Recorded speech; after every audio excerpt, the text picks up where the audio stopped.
What would happen if you told a Korean man, "Wow, you have a really light butt"?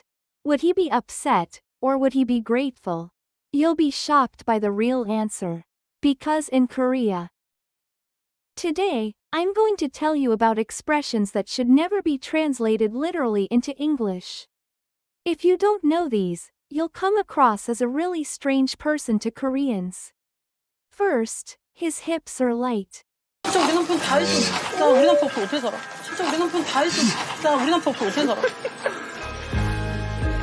세상에서 제일 엉덩이 가벼운 남자 1위. Everyone, this is not about weight. It's totally the opposite. Having a light hip means being diligent and active. I'll explain it to you as an example. The trash can is full at home. Anyone with a light hip? Get up and throw it away.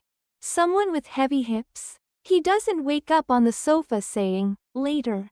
That's why in Korea, a light butt guy is a complete compliment. It means a man who helps you right away if you need something. On the other hand, heavy hips means lazy. It's the type that Korean mothers hate the most. Hips. 엉덩이, 엉덩이, 엉덩이가 가볍다, 무겁다, 엉덩이가 무겁다. 입, 입이 가볍다. 무겁다. 입이 무겁다. You can think of this as the complete opposite. He can't keep the secret that he's easy-spoken, which means he's a chatterbox.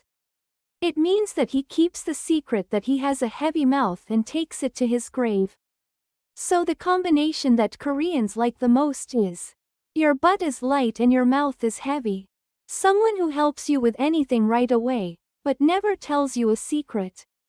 Bonus. Big hands versus small hands. Big hands spends money well, spends generously.